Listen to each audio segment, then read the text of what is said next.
Lovely. How are you feeling? Doing better. How are you? Well, I'm feeling quite windy today.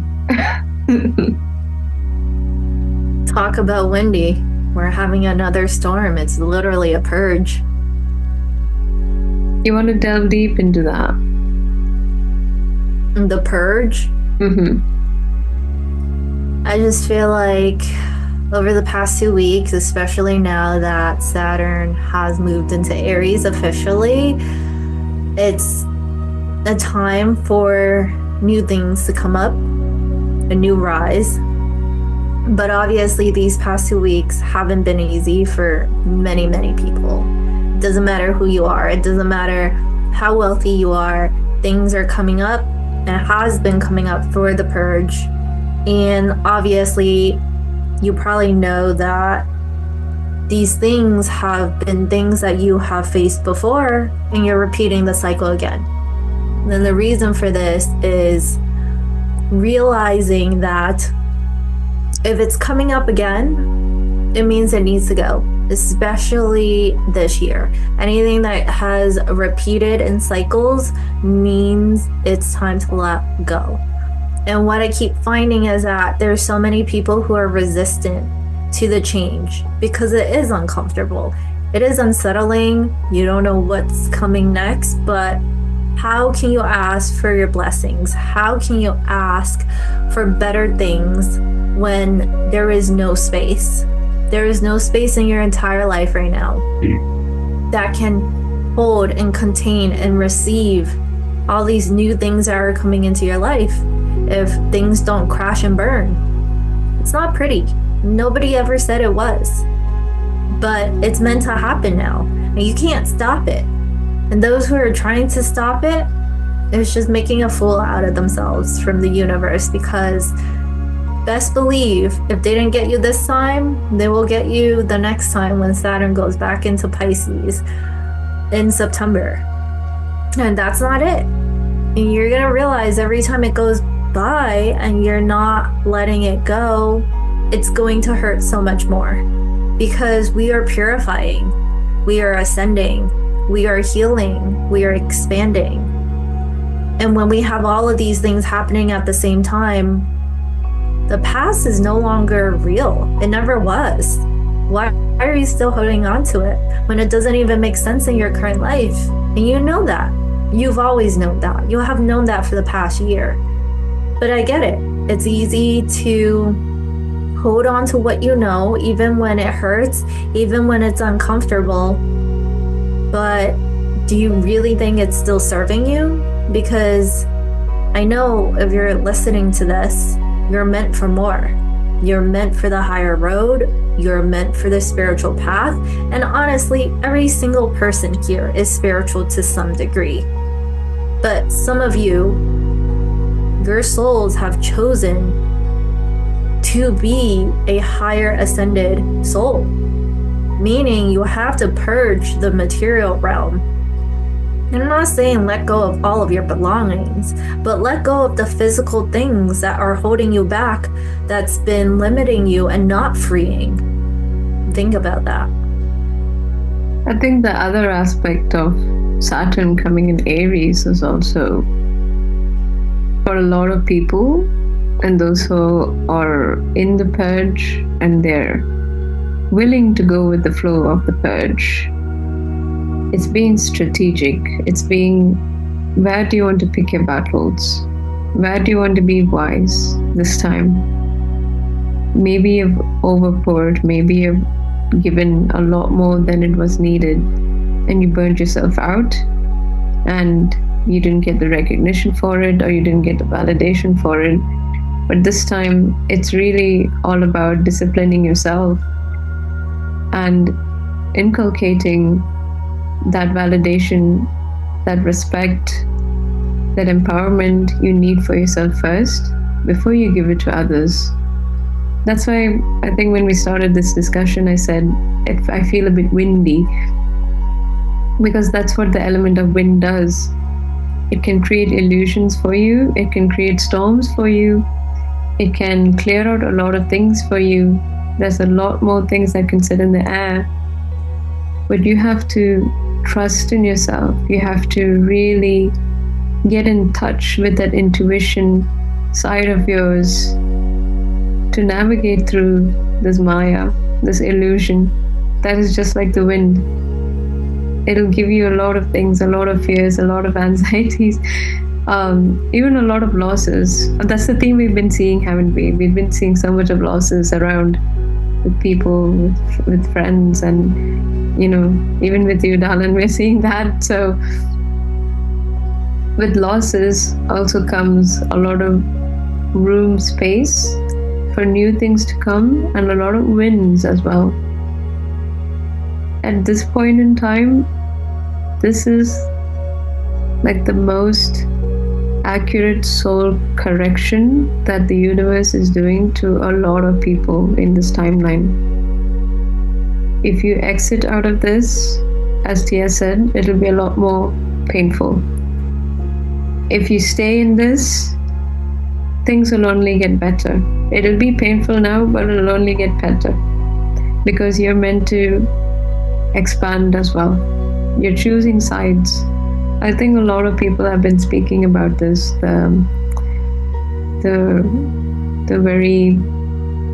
The spiritual teachers, and also some people who don't boast themselves as spiritual masters, but more or less the message is, which side are you choosing? Do you want to be the leader, or do you want to be someone who just wants to be stuck behind in the old frequency of 2020 and 2018? Because that is what we're feeling right now. That is going to come on a repeat. And how will you choose differently? How will you choose to navigate differently? Choosing differently is your option now.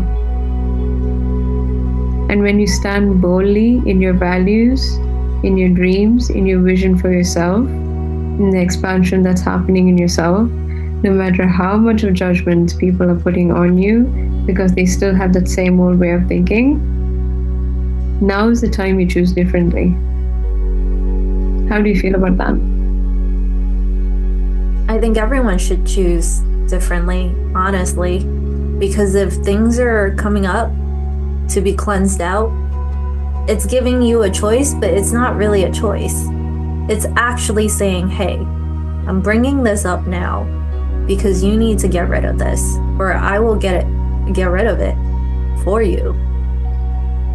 And I think a lot of times people don't realize that, and they're just kind of going through it, still trying to hold on to the final pieces. But stop looking back into the past, because what you have right now is current. The only thing you ever really truly have is the current. And every time, every minute goes by, you are still in the current. 1 minute ago, that was the past. The minute going in hasn't arrived yet. Yes, I'm breaking this down into very minuscule things, but you truly don't know what's going to happen. And you can really change anything just like that. But are you set up to be that way? Is your mindset set up to be that way? Can you really hold what you want?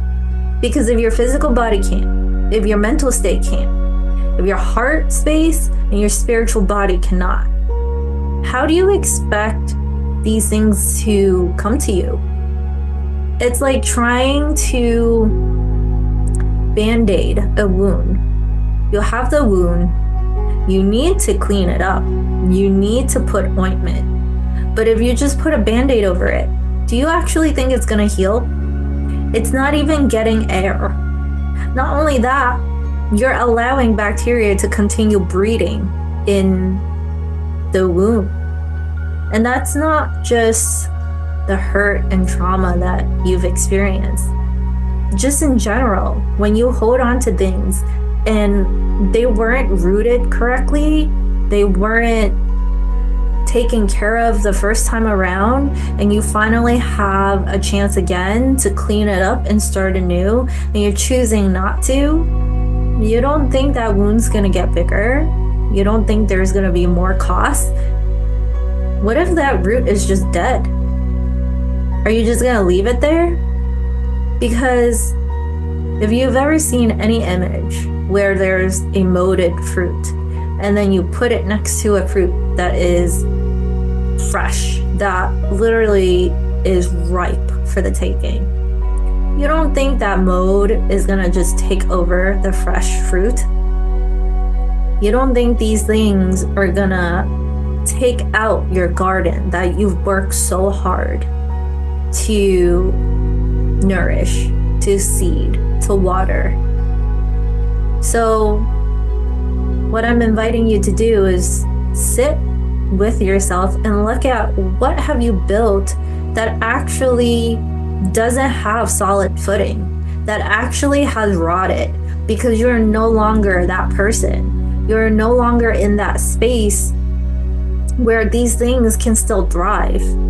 Because sometimes when we have endings, just like the seasons, we have all 4 seasons for a reason, and we always have winter.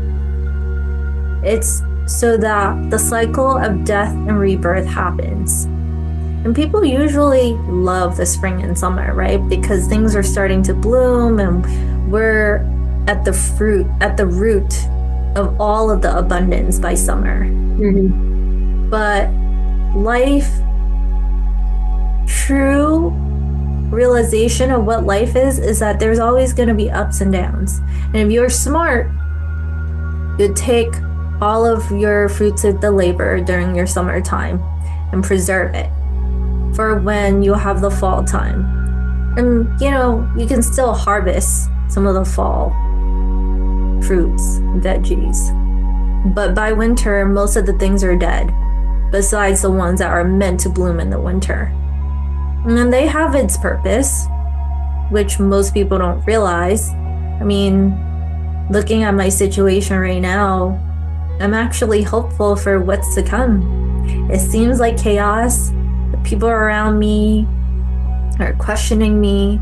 People are doubtful. People are just like, what are you even doing? Like, you have no footing. But it's exactly because I don't have any footing that anything can be created. There's open space for something new, something better, something more amazing than I've had so far. But how can that happen if there's no space to create? Like, think of a blank canvas. What are you gonna do? Keep painting on that canvas that's already been painted on for years? You're not making a masterpiece anymore. And once as an artist you're done, you're done. You don't go back to it and keep adding more, because it takes away the essence of what it was, which is what your seasons are. Once you finish that season, you had your lessons and you've experienced the essence of that season, it's time for it to go. It's time to say goodbye. Doesn't mean you're not grateful. You can thank it. You can close the portal and start a new one. But you can't do that if you still have portals opened everywhere. You are leaking energy. I'm not saying any of this to make it seem depressing. I want to show you that the opportunities are endless. Once you close out the portals that no longer is there are new beginnings on the horizon. This is a time of reflection. This is a time of really analyzing your garden and making those changes. Maybe you don't like tulips anymore and you want to plant roses, but you don't have space in your garden. You're gonna have to get rid of those tulips. You don't even like them anymore anyway. Why would you still keep it in your garden? Especially when you want roses. You don't have space for it. That's like claiming your power back. That's basically it. You're closing the portals. You're claiming your power. And that's how you empower yourself. And this empowerment, I must importantly also add, is also claiming back your inner child, which you have ignored for so many years and years and years on. Why? Because you're an adult, you have to do your adult responsibilities, you have to get in line and check with your family, for your kids, for your businesses, for your staffs, and for their families. There's so many things to be done, absolutely. Nobody's saying it's not. But you have to honor your inner child as well. Your inner child is the powerhouse in you. It's as pure as the soul. It is your soul. Your inner child is your soul. You must honor that inner child of yours. You must honor the season of what your inner child wants, the dreams that your inner child had, the things that you wanted to do, but you had to put aside because of societal responsibilities and parental responsibilities. And your parents putting responsibilities on you because, hey, you're the most responsible one in the family. I'm directly speaking to individuals who've had that kind of burden put on them when they've had choices to say no. I'm also addressing the individuals who are hesitant to claim their power back, and they're hesitant to see what would be more than beyond the structures that are crumbling in front of them. It's like what we were kind of discussing early this morning as well, isn't it, love? It was like the Tower card coming over and over again.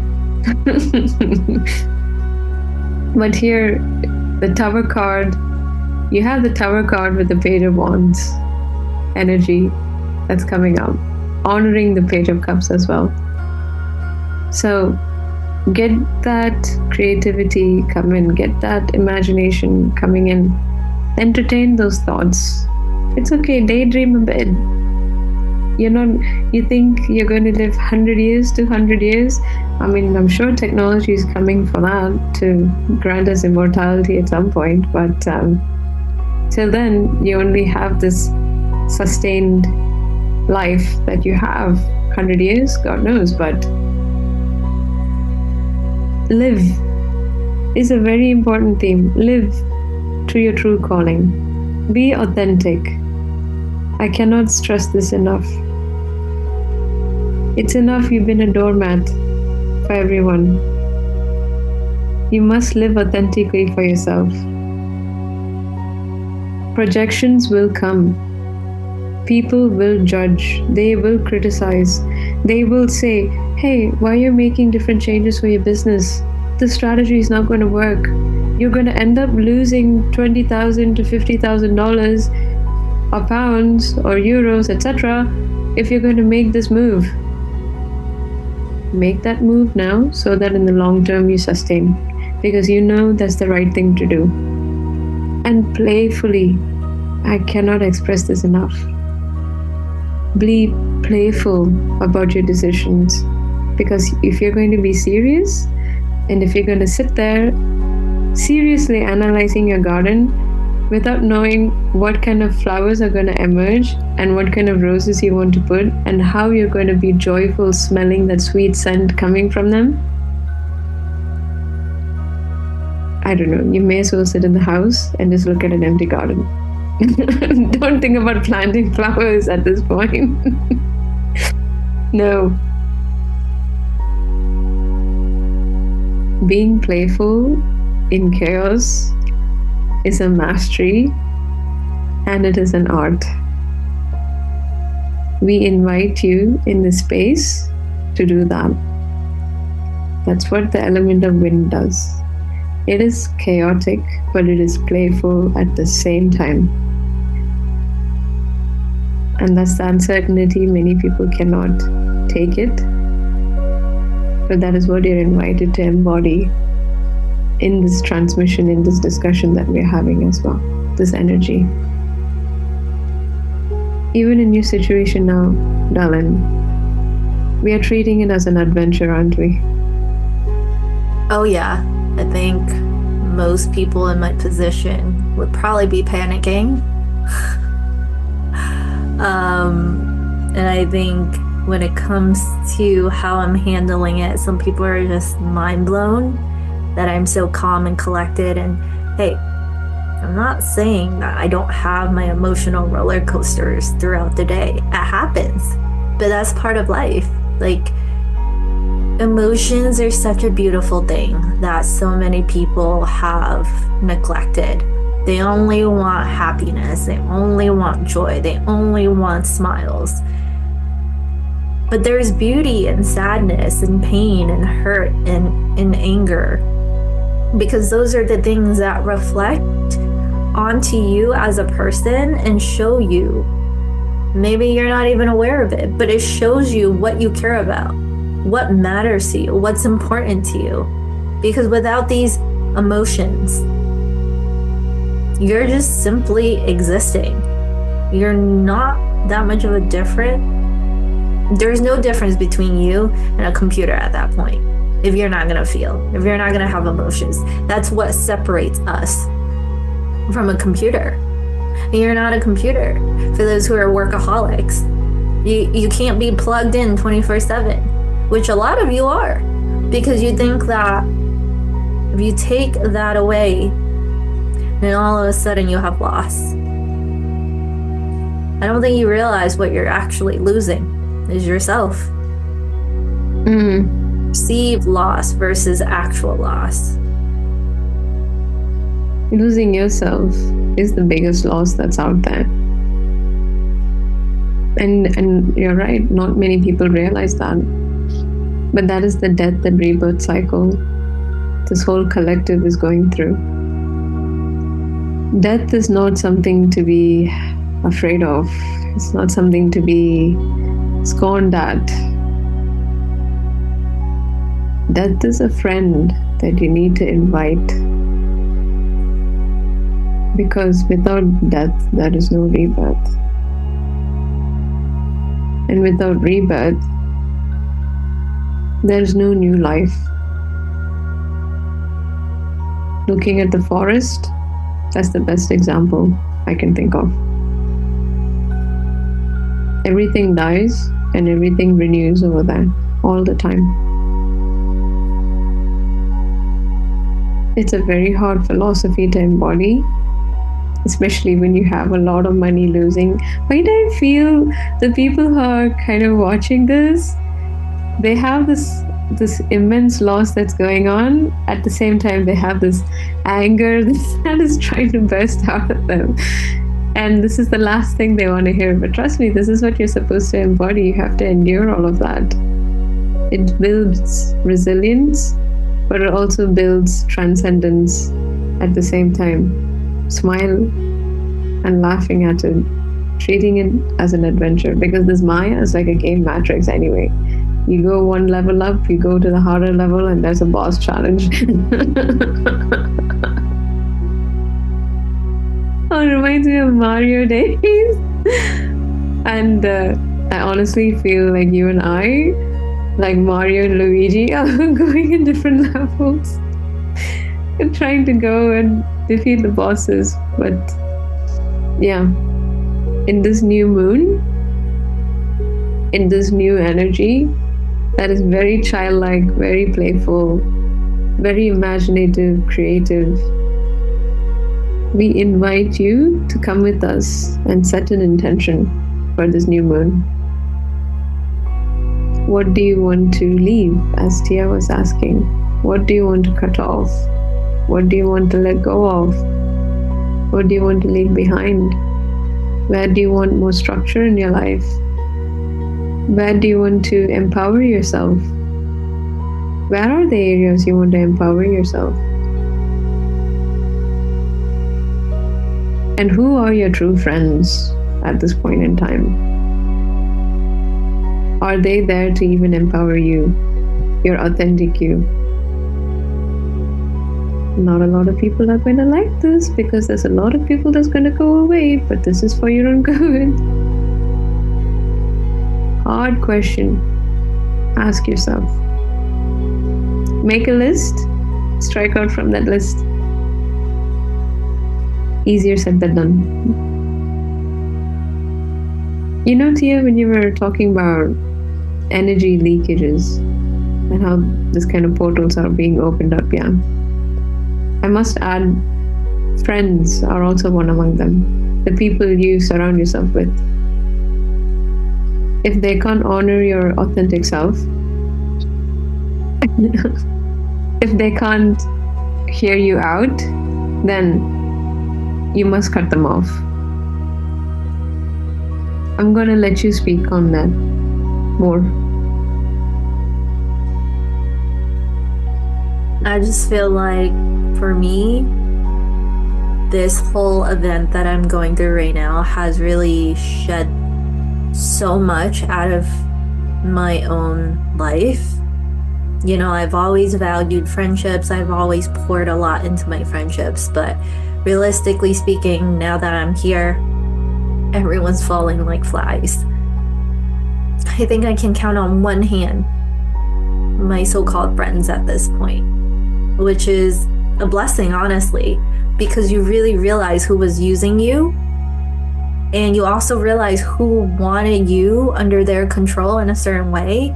And when you no longer are perceived to be the good person, and you finally show up as the person who can't always hold it together all the time, when they're always trying to depend on you, you really see their true colors, because some of these people will turn on you. They get really nasty, and the things that you never thought would come out of their mouth do. You start realizing who actually supports you and who doesn't. And I think people need to understand and start deciding what support even looks like for them, because in this next stage of your life, you're gonna need different support. You're not gonna just want somebody there anymore. It's not enough, because everybody's going through it now. And even if you're okay with it, it doesn't mean they're okay with it. Everyone is doing a purge. Everyone is getting rid of things that no longer align, one way or another. And there are gonna be people who aren't gonna make it. That's just gonna continue staying in 3D. There's not gonna be many of them, but there are gonna be some. And their souls are here for something different. But I know everybody who's meant to come across Azmiraeya, who's meant to come across us and listen to us, you guys are not part of that journey, or else you wouldn't have come across us. And that's all I have to say with this, because truly I think that speaks for itself. You get clarity, and there's no hiding. You can't lie to yourself anymore. You were able to when Neptune was in Pisces, but no, especially as time moves forward, you're gonna see clearly what's true and what's not. And if you don't follow your heart, it's gonna hurt. It's gonna be very painful, because there's gonna be people around you who are, and they're gonna leave you, or you might leave them. It's not a bad thing when people leave, because a lot of times people get it mixed up with them feeling abandoned. But you only feel abandoned because you feel like they owe you something. But nobody actually owes you anything except for you. You owe yourself. And if you don't even do that for yourself, how do you expect others to show up and be there for you when you already choose to abandon yourself anyway?